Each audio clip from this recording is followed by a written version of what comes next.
Film की शुरुआत होती है 1857 के एक्सट्रीम आर्कटिक रीजन से। एक डैनिश नेवल शिप होरिसोंट घने बर्फ में बुरी तरह फंस चुका है। शिप का कैप्टन एंडरसन अपने आदमियों को तुरंत काम पर लगा देता है, शिप के नीचे जम चुकी बर्फ को निकालने के लिए। इसी स्ट्रगल के बीच एक आदमी को बर्फ पर बेहाल हालत में पड़ा हुआ देखा जाता है। Victor Frankenstein, severely injured, half frozen और बिल्कुल थक चुका। क्रू उसे शिप पर ले आता है, लेकिन उसी वक्त उन्हें दूर से एक बड़ा डरावना क्रीचर जैसा फिगर दिखाई देता है जो विक्टर को ढूंढ रहा होता है। क्रीचर विक्टर को ढूंढते हुए शिप पर आ जाता है। कैप्टन एंडरसन गुस्से में पूछता है, ये कौन है? क्रीचर विक्टर की तरफ बढ़ता है और क्रू उसे रोकने की कोशिश करता है। थोड़ी देर के लिए शिप पर फाइट हो जाती है। सेलर्स क्रीचर को पुश करते हैं, पर वो बहुत पावरफुल होता है। कैप्टन किसी तरह विक्टर को क्रीचर से बचा लेता है। अंदर विक्टर का ट्रीटमेंट शुरू होता है। कैप्टन उससे पूछता है कि वो क्या था।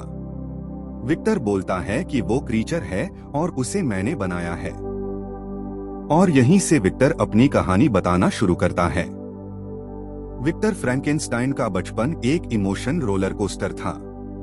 एक तरफ उसका फादर बैरन लियोपोल्ड फ्रैंकेनस्टाइन, जो एक सर्जन था, स्ट्रिक्ट कंट्रोल्ड इमोशंस से बिल्कुल दूर, और दूसरी तरफ उसकी माँ, जिसके साथ विक्टर का सबसे वार्म और लविंग बॉन्ड था। विक्टर अपनी माँ के साथ हमेशा खुश रहता था।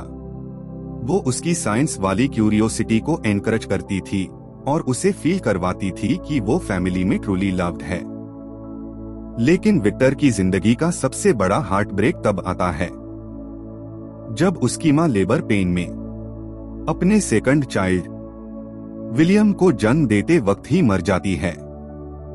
ये मोमेंट विक्टर के लिए एक परमानेंट ट्रॉमा बन जाता है और इसके बाद विक्टर और उसके फादर के बीच का इमोशनल गैप और ज्यादा बढ़ जाता है।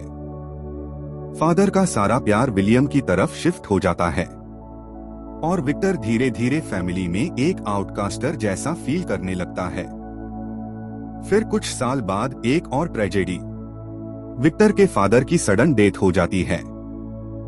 ये विक्टर की लाइफ का सेकंड ब्रूटल शॉक होता है। फादर की डेथ के बाद विक्टर पूरी तरह अकेला पड़ जाता है। विक्टर लंदन चला जाता है अपनी मेडिकल और साइंटिफिक पढ़ाई पूरी करने के लिए, और विलियम, जो अभी छोटा था, विक्टर उसे वियना में उनके ट्रस्टेड रिश्तेदारों के पास भेज देता है।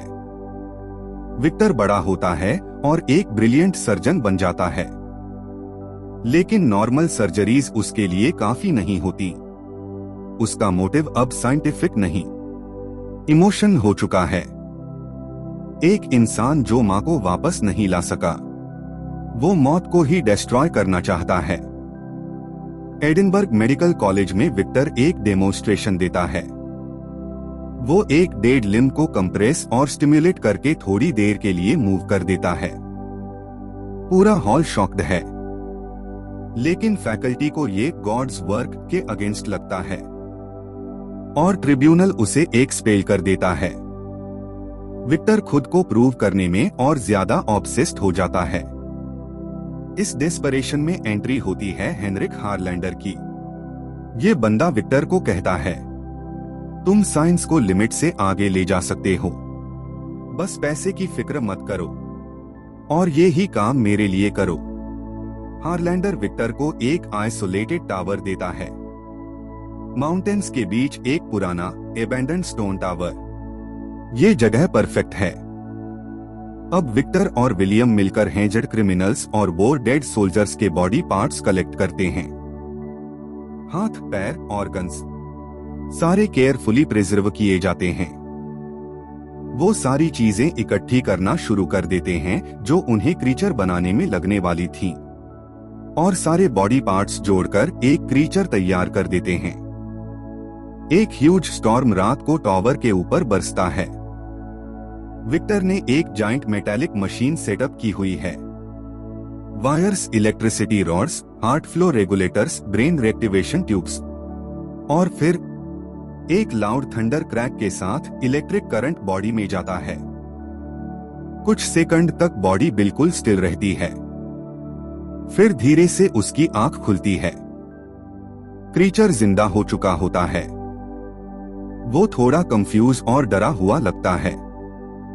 विक्टर शॉक में आकर उसे मिस्टेक समझता है और तुरंत उसे चेन से बांध देता है। डेज पास, क्रीचर हर चीज ऑब्जर्व करता है, पर विक्टर उसे एक एक्सपेरिमेंट जैसा ट्रीट करता है। इमोशंस की कोई वैल्यू नहीं। एलिजाबेथ विलियम की फियांसे और विलियम टॉवर विजिट करते हैं। वो हेनरिक हारलैंडर, जो एलिजाबेथ के अंकल भी होते हैं, उन्हें ढूंढने आते हैं। इस दौरान एलिजाबेथ क्रीचर से मिलती है और उससे दोस्ती कर लेती है। वो उसके इमोशंस को समझती है। दूसरे और विक्टर विलियम को बताता है कि हेनरिक अब नहीं रहा और क्रीचर ने उसे मार डाला है। विक्टर डिसाइड करता है कि ये क्रीचर एक मिस्टेक है। वो लैब जलाने का प्लान बनाता है। एलिजाबेथ और विलियम को वापस भेज देता है। विक्टर पूरे टॉवर में आग लगा देता है। क्रीचर नीचे बंधा हुआ रहता है और वो तुरंत खुद को छुड़ाकर टॉवर से एस्केप कर जाता है।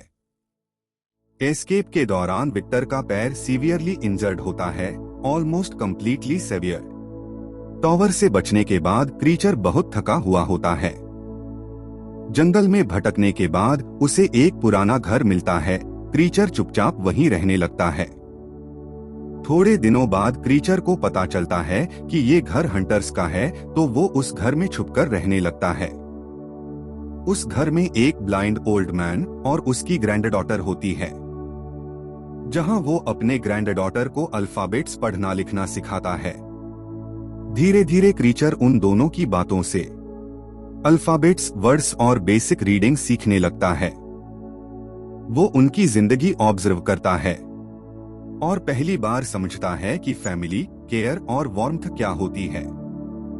क्रीचर साइलेंटली उनके काम में मदद भी करता है। लकड़ी लाता है, चीजें ठीक करता है, जैसे एक साइलेंट प्रोटेक्टर। पर एक दिन हंटर्स क्रीचर को देख लेते हैं। उसके बड़ी सी बॉडी और भयावह रूप देखकर उसे थ्रेट समझकर उसे हंट करने लगते हैं। यही क्रीचर को समझ आता है कि चाहे वो कितना भी सीख ले, दुनिया उसको कभी अपना नहीं मानेगी। और उसे ये भी समझ आता है कि वो इमॉर्टल है, जो कभी नहीं मर सकता। सीन शिफ्ट होता है फ्रैंकेनस्टाइन मैंशन में। विलियम और एलिजाबेथ की वेडिंग नाइट है। क्रीचर रिटर्न करता है एक फाइनल डिमांड के साथ, एक कंपेनियन बनाओ, कोई जो मेरे जैसा हो। विक्टर डिस्गस्ट में मना कर देता है। वो कहता है, I will not create another abomination. ये सुनते ही क्रीचर का बिल्टअप रेज एक्सप्लोड हो जाता है। एक ट्रैजिक सीक्वेंस में विलियम और एलिजाबेथ घायल हो जाते हैं। एलिजाबेथ क्रीचर की बाहों में गिरती है। वो उसे एक वार्म क्लॉथ में लपेटकर केव में ले जाता है और उसकी आखिरी सांस में उसे कंफर्ट देता है। डेल टोरो इस सीन को हॉरर नहीं, एक इमोशन ट्रेजेडी की तरह ट्रीट करता है। विक्टर अब रिवेंज से फ्यूल हो चुका है। वो क्रीचर को कॉन्टिनेंट्स क्रॉस करके चेस करता है, माउंटेन्स, फॉरेस्ट्स, विलेजेस, और थककर एक टेंट के पास बैठ जाता है। वहां क्रीचर उसके सामने आता है और उससे अपने दर्द और पीड़ा के बारे में बात करके लड़ने लगता है। और यहाँ विक्टर घायल हो जाता है और यहीं उसका बॉडी ऑलमोस्ट गिव अप कर देता है। और होरिसोंट शिप के क्रू को वो फ्रोजन कंडीशन में मिलता है। कैप्टन को कहानी सुनाने के बाद शिप पर क्रीचर बोर्ड करता है। क्रू पैनिक होता है, बट क्रीचर अटैक नहीं करता।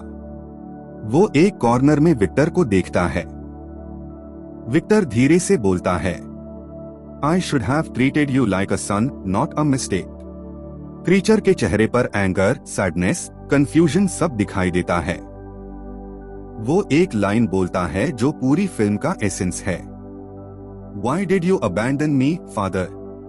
विक्टर वीक स्टेट में क्रीचर का हाथ पकड़ता है और फाइनली माफी मांगता है। क्रीचर के लिए ये मोमेंट दुनिया का सबसे बड़ा रिलीफ है, पर साथ में सबसे बड़ा ग्रीफ भी। विक्टर स्लो हार्ट बीट के साथ क्रीचर को माय सन कहकर अपनी आखिरी सांस लेता है। विक्टर मर चुका है, क्रीचर अलाइव है, इमॉर्टल है और अब कंप्लीटली अलोन। ये सुनते ही क्रीचर साइलेंटली शिप को बर्फ से बाहर पुश करता है। एक हेवी सनराइज होता है, एक होपफुल लाइट के साथ। कैमरा क्रीचर के फेस पर फेड आउट करता है। एक immortal being giving the world a second chance. दोस्तों, फ्रैंकस्टाइन 2025 सिर्फ एक मॉन्स्टर स्टोरी नहीं, ये क्रिएटर और क्रिएशन के बीच का एक इमोशन सागा है। बचपन का ट्रॉमा, रिजेक्शन, लोनलीनेस और फाइनली फॉरगिवनेस, ये सब डेल टोरो ने एक मास्टरपीस की तरह फ्रेम किया है। अगर आपको ये वीडियो पसंद आया हो तो लाइक जरूर करें। कमेंट में बताएं आपका फेवरेट सीन कौन सा था और चैनल को सब्सक्राइब करना बिल्कुल मत भूलना, क्योंकि ऐसे ही थ्रिलिंग मूवी एक्सप्लेन वीडियोस हम रोज लाते रहेंगे। मिलते हैं नेक्स्ट वीडियो में। Till then stay curious.